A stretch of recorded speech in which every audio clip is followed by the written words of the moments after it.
कभी कभी रिश्तों की सबसे बड़ी सच्चाई वही होती है जिसे दुनिया सबसे आखिर में समझती है। और बॉलीवुड के इतिहास में एक ऐसा रिश्ता है जिसे लोग आज भी पूरी तरह समझ नहीं पाए। धर्मेंद्र और हेमा मालिनी का रिश्ता। शादी भी हुई, दोनों ने एक दूसरे से बेइंतहा प्यार भी किया, 2 बेटियों के माता पिता बने। लेकिन फिर सवाल उठा, अगर शादी हो चुकी थी तो दोनों एक घर में क्यों नहीं रहे? क्या वजह थी कि धर्मेंद्र हेमा मालिनी से शादी के बावजूद हर रात किसी और घर लौटते थे? क्या वजह थी कि हेमा मालिनी अपनी दोनों बेटियों के साथ अकेले रहती रहीं? क्या ये प्यार की कीमत थी या किसी रिश्ते की मजबूरी? या फिर ये वो सच था जिसे धर्मेंद्र और हेमा दोनों ने दुनिया से छुपाया? ये कहानी सिर्फ 2 स्टार्स की नहीं, ये कहानी है उन इमोशंस की जिनमें लोग अपनी जिंदगी के फैसले लेकर फंस जाते हैं। और आज हम उसी कहानी का हर सच, हर मोड़, हर टाइमलाइन आपके सामने रखेंगे, बिल्कुल उसी स्टोरी टेलिंग में जैसे आप चाहते हैं। सोचिए 80 का दशक, बॉलीवुड का सबसे पावरफुल कपल धर्मेंद्र और हेमा मालिनी, दोनों सुपरस्टार्स, दोनों एक दूसरे से बेहद प्यार करते थे। शादी भी कर ली, बच्चियां भी हो गई, आयशा और रेहाना। लेकिन शादी के बाद रात को जब घर जाने का टाइम होता था तो धर्मेंद्र अपनी कार मोड़कर हेमा मालिनी के घर नहीं बल्कि जूहू वाले उस बंगले की तरफ चले जाते थे जहां उनकी पहली पत्नी प्रकाश कौर और उनके बच्चे सनी, बॉबी और बाकी पूरा परिवार रहता था। और जरा सोचिए, उसी जूहू में 2 से 3 मिनट की दूरी पर एक और बंगला था हेमा मालिनी का, जिसे वो अपनी बेटियों के साथ अकेले संभालती थी, बिना शिकायत के, बिना झगड़े के, बिना किसी हक की डिमांड के। आज का बड़ा सवाल सिर्फ यही नहीं कि धर्मेंद्र उनके साथ क्यों नहीं रहे, बल्कि ये भी हेमा मालिनी ने ये स्वीकार कैसे किया और क्यों किया। यही इस कहानी का सबसे बड़ा ट्विस्ट है। धर्मेंद्र सिर्फ 19 साल के थे, बिल्कुल साधारण परिवार, ना कोई ग्लैमर, ना स्टारडम, ना सपनों की चमक। उनकी पहली शादी हुई प्रकाश कौर से, एक सीधी घरेलू गांव की लड़की। ये शादी लव नहीं, अरेंज मैरिज थी। और इसी शादी ने वो नींव बनाई जिसने आगे चलकर धर्मेंद्र की पूरी लाइफ की दिशा तय कर दी। तब धर्मेंद्र स्ट्रगलर थे। प्रकाश कौर ने वो वक्त देखा जब धर्मेंद्र के पास ना नाम था, ना पैसा, ना काम। घंटों लंबी लाइनों में खड़े होकर ऑडिशन देते वो, और घर पर उनका इंतजार करती उनकी पत्नी। ये वो बुनियाद थी जिसे आज भी धर्मेंद्र भूल नहीं पाए। फिल्म फेयर टैलेंट कॉन्टेस्ट में सिलेक्ट, 1970 में सिलेक्ट। धीरे धीरे इंडस्ट्री ने उन्हें नोटिस करना शुरू किया। उनकी पर्सनालिटी, उनका चेहरा, उनकी मर्दाना इमेज, सब कुछ उन्हें एक उभरता हुआ सुपरस्टार बना रहा था। और इसी दौर में उनकी लाइफ में एक ऐसा मोड़ आया जिसने कहानी बदल दी। हेमा मालिनी पहले से ही स्टार थी, ड्रीम गर्ल, सुंदरता जिसमें चमक थी, डांसिंग स्किल्स और वो ग्रेस जो उन्हें भीड़ से अलग कर देता था। फिल्म शोले से पहले भी दोनों ने साथ काम किया, साथ शूटिंग, साथ लंच, साथ लंबे ट्रैवल। और फिर धीरे धीरे वो रिश्ता बना जो आगे चलकर बॉलीवुड की सबसे चर्चित कहानी बनने वाला था। कहते हैं धर्मेंद्र हेमा पर फिदा थे और हेमा भी धर्मेंद्र की मौजूदगी को नजरअंदाज नहीं कर सकी। लेकिन असली ड्रामा तो अभी शुरू होना था। ये कहानी अक्सर सुनी जाती है और जितनी बार सुनी जाती है उतना ही रोमांच बढ़ता है। हेमा मालिनी से शादी कई लोग करना चाहते थे। सबसे पहले संजीव कुमार ना सिर्फ प्रपोज किया बल्कि उनकी मां खुद रिश्ता लेकर गई थी। हेमा ने साफ मना कर दिया। फिर आए जितेंद्र। यहां तक कहा जाता है कि शादी का मंडप सज चुका था, सब कुछ तय था, बारात आने वाली थी। लेकिन तभी उसी दिन उसी वक्त वहीं पहुंच गए धर्मेंद्र, गुस्से में, जुनून में या प्यार में। लेकिन जो हुआ वो बॉलीवुड की सबसे फिल्मी घटना बन गई। कहते हैं कि धर्मेंद्र ने साफ साफ कहा, हेमा मेरी है, और उसी दिन हेमा को लेकर चले गए। और कुछ ही समय बाद 1980 में दोनों ने शादी कर ली। अब यहाँ सवाल उठता है, शादी के बाद क्या सब कुछ ठीक हो गया? नहीं, ये कहानी का असली ट्विस्ट तो शादी के बाद शुरू हुआ। शादी के बाद दुनिया को लगा कि धर्मेंद्र अब दोहरा जीवन नहीं जी पाएंगे, लेकिन धर्मेंद्र ने वही किया जो बहुत लोग समझ नहीं पाए। हेमा मालिनी अपनी बेटियों ईशा और रेहाना के साथ एक अलग बंगले में रहने लगी। धर्मेंद्र उसी जोह में अपनी पहली पत्नी और पहले परिवार के साथ रहते रहे। दूरी सिर्फ 2 मिनट की, लेकिन इमोशनल डिस्टेंस, इसका जवाब सिर्फ धर्मेंद्र और हेमा जानते थे। एक इंटरव्यू में जब उनसे पूछा गया, आप अलग क्यों रहती हैं, हेमा ने सिर्फ एक लाइन में सच कह दिया, मैं किसी को डिस्टर्ब नहीं करना चाहती। ये लाइन सुनकर पूरा देश हिल गया था, क्योंकि आज की दुनिया में कौन औरत ऐसा कहती है। लेकिन हेमा ने कहा क्योंकि वो समझती थी कि धर्मेंद्र पहले से एक परिवार वाले आदमी थे। एक पत्नी थी, 4 बच्चे थे, सनी, बॉबी, अजता, विजेता, और वो उस घर में झगड़ा नहीं पैदा करना चाहती थी। लेकिन क्या ये सिर्फ त्याग था या सच्चाई कुछ और गहरी थी? कुछ साल पहले बॉबी देओल ने एक इंटरव्यू दिया जिसमें उन्होंने बताया, पापा मुंबई में रहते ही नहीं हैं, वो पनवेल में अपने फार्म हाउस पर रहते हैं। उनके साथ स्टाफ और मां प्रकाश कौर रहती हैं। अब ये बयान कहानी को बिल्कुल नई दिशा देता है। इसका मतलब धर्मेंद्र न पहली पत्नी के साथ जुहू में रहे, न हेमा मालिनी के साथ, बल्कि पनवेल के फार्म हाउस में रहना पसंद करते थे। हेमा मालिनी से मुलाकात बहुत कम, रेयर, कभी कभी। अब सवाल क्यों? ये दूरी किसकी वजह से थी? समाज की, परिवार की, या खुद धर्मेंद्र की? उत्तर अभी बाकी है, और वही इस कहानी का असली मिस्ट्री है जो आपको अगले भाग में मिलेगा। धर्मेंद्र के पनवेल में रहने वाली बात सामने आते ही लोगों के दिमाग में एक ही सवाल घूमने लगा। अगर धर्मेंद्र न पहली पत्नी के साथ जुहू में रहे, न हेमा मालिनी के साथ, तो वो आखिर चाहते क्या थे? किस रिश्ते को संभाल रहे थे और किसको छोड़ रहे थे? या सच ये था कि वो किसी को छोड़ना ही नहीं चाहते थे? हेमा मालिनी से शादी करके भी वो उस घर में क्यों नहीं गए जहां दो छोटी छोटी बेटियां उनकी एक झलक को तरसती होंगी? और दूसरी तरफ प्रकाश कौर, जो उस दौर की भारतीय महिलाओं की तरह हर हाल में साथ निभाने वाली महिला थी, उन्होंने कभी सवाल क्यों नहीं उठाया? शायद इन सवालों के जवाब किसी एक घटना में छुपे नहीं थे। ये जवाब छुपे थे धर्मेंद्र के उस अंदरूनी संघर्ष में जिसे उन्होंने कभी जुबान पर नहीं लाया। जब कोई आदमी दो दो रिश्तों में फंसता है तो बाहर से देखने वाले को हमेशा लगता है कि उसने गलत किया है, लेकिन अंदर से उसकी दुनिया पलट चुकी होती है। और धर्मेंद्र की दुनिया तो उस दिन से बदल गई थी जब वो हेमा मालिनी से मिले थे। धर्मेंद्र जानते थे कि वो पहले से शादीशुदा थे, बच्चे थे, परिवार था, समाज था, लेकिन दिल ने जो चाहा वो रोक नहीं पाए। हेमा मालिनी भी इस बात को समझती थी, इसलिए उन्होंने कभी धर्मेंद्र पर कोई दबाव नहीं डाला, न घर में रहने का, न किसी हक का, न किसी फैसले का। वो बस इतना चाहती थी कि जो भी हो ईमानदार हो, साफ हो और बिना झूठ के हो। और शायद यही वजह थी कि शादी के बाद भी वो अलग रहने लगी। ये अलग रहना दूरी नहीं था, ये एक तरह का सम्मान था। वो समझ चुकी थी कि एक परिवार पहले से है और वो उस परिवार की नींव को हिलाने का कोई भी कदम नहीं उठाना चाहती थी। एक बार जब हेमा से पूछा गया कि आपको ये सब कभी बुरा नहीं लगा, उन्होंने मुस्कुराते हुए जवाब दिया, लोगों ने बहुत कुछ कहा, बहुत सवाल किए, लेकिन मुझे पता था मुझे कैसे जीना है। मुझे पता है मैं किसके साथ खुश हूं और मेरी जगह कहाँ है। उनकी इस लाइन में वही स्त्री दिखाई देती हैं जिसने खुद को किसी दौड़ का हिस्सा कभी नहीं बनाया, जो बस अपने ढंग से जी रही थी। लेकिन असली दर्द तो तब सामने आता है जब उसी इंटरव्यू में हेमा ये भी कहती हैं, कोई भी इस तरह की जिंदगी नहीं जीना चाहता, पर जिंदगी जैसा रास्ता दिखाती है आप वैसा ही चलने लगते हो।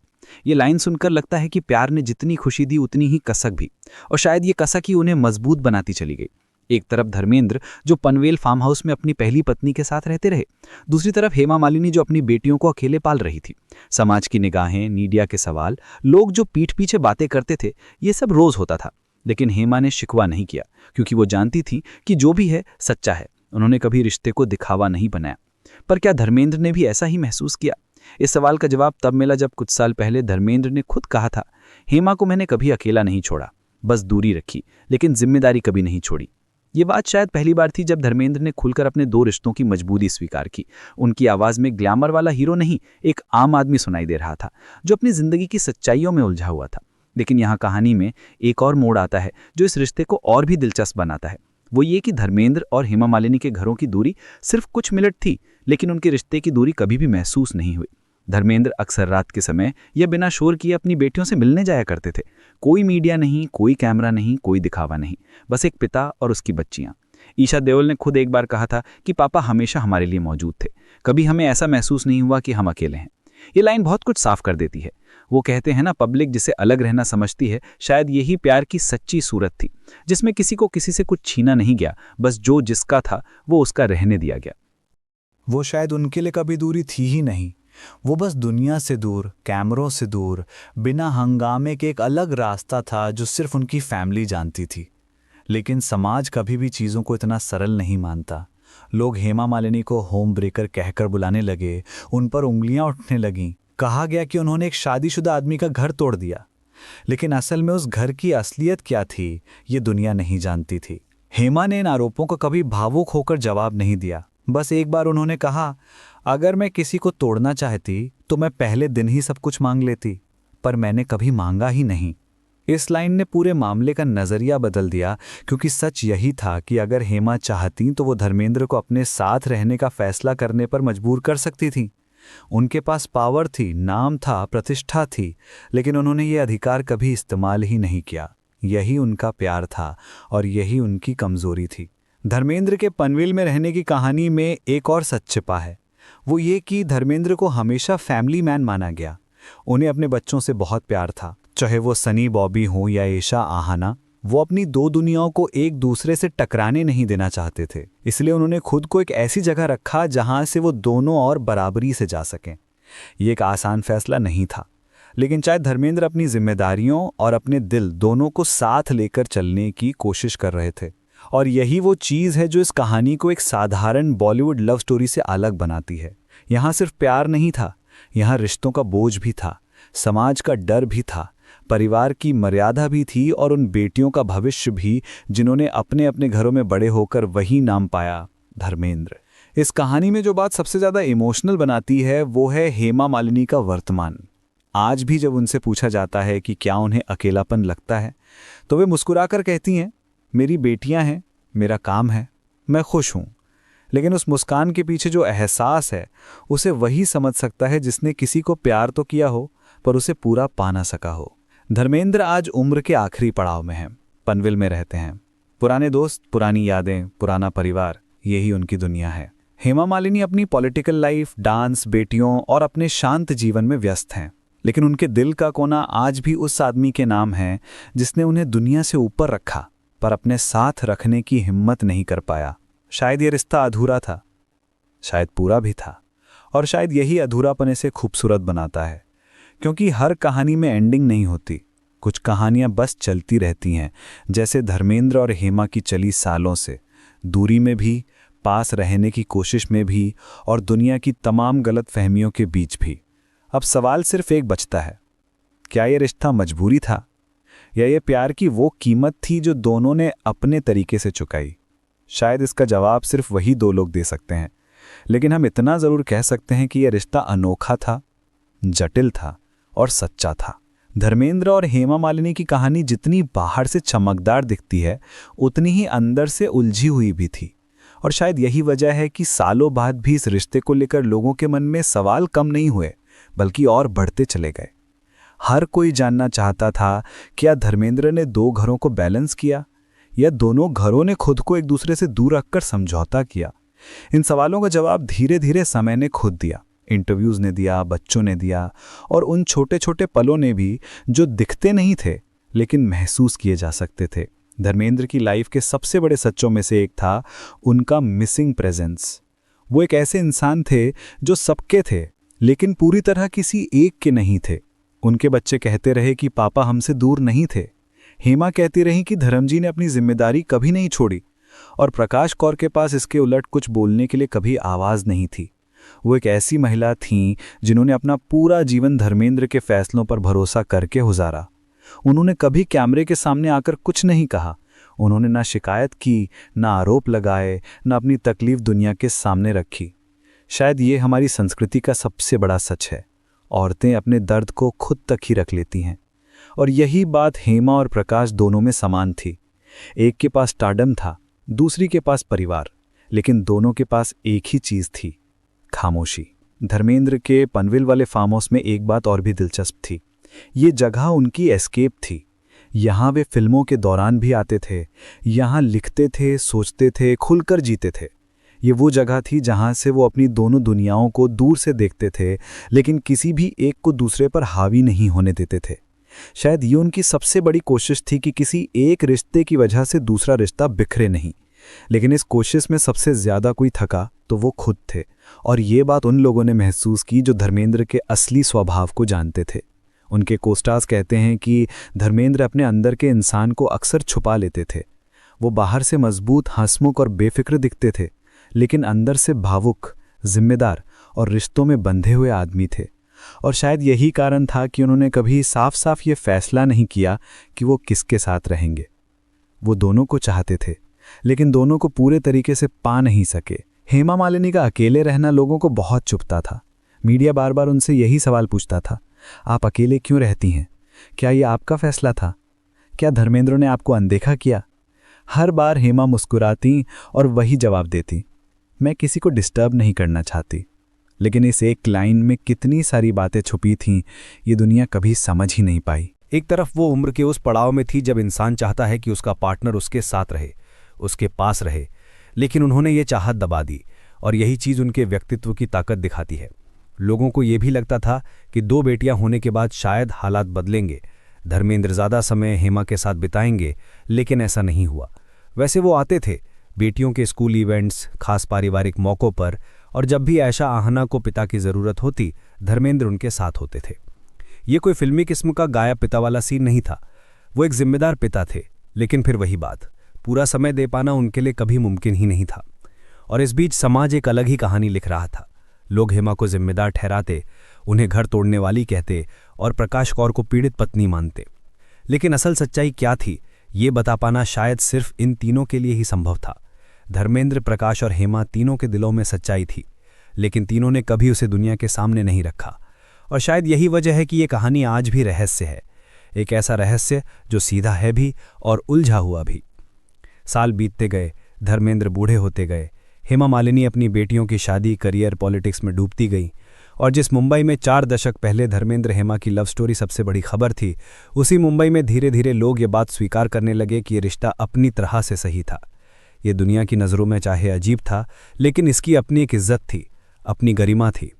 जब किसी ने एक इंटरव्यू में हेमा से पूछा कि आपको कभी लगा कि धर्मेंद्र आपको छोड़ देंगे, उन्होंने कहा नहीं, क्योंकि उन्होंने मुझसे वादा किया था कि वो हमेशा मेरे साथ रहेंगे, और उन्होंने अपना वादा निभाया। वो मेरे पास नहीं रहे, पर मेरे साथ रहे।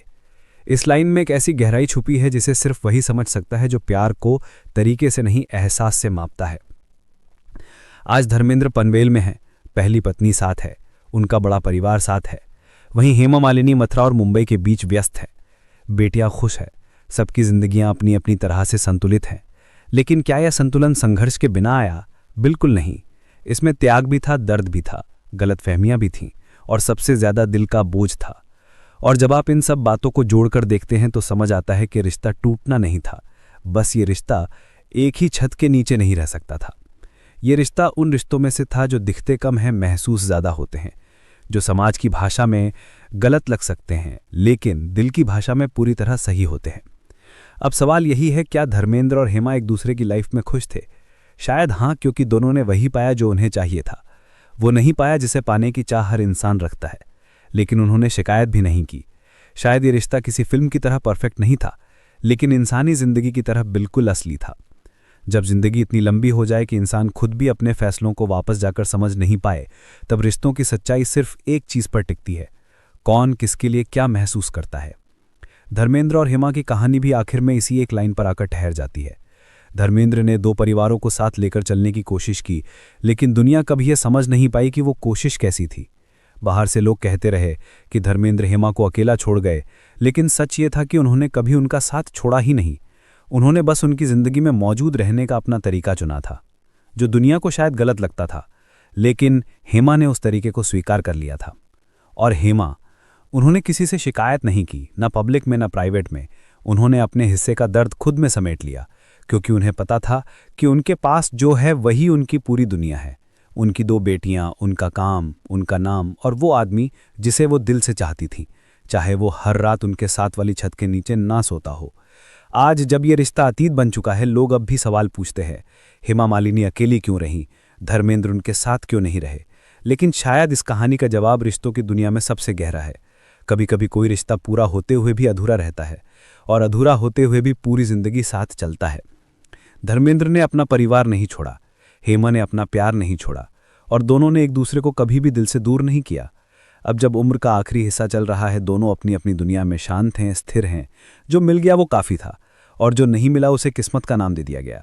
अब आखिरी सवाल सिर्फ इतना बचता है, क्या सही यही था, या इस कहानी को कोई और मोड़ मिलना चाहिए था? आपका क्या मानना है दोस्तों? क्या धर्मेंद्र और हेमा का ये रिश्ता समझौता था या सच्चा प्यार, जो अपनी दुनिया बनाने के बजाय दुनिया के नियमों के हिसाब से चल पड़ा? वीडियो को लाइक करें, शेयर करें, चैनल को सब्सक्राइब करें।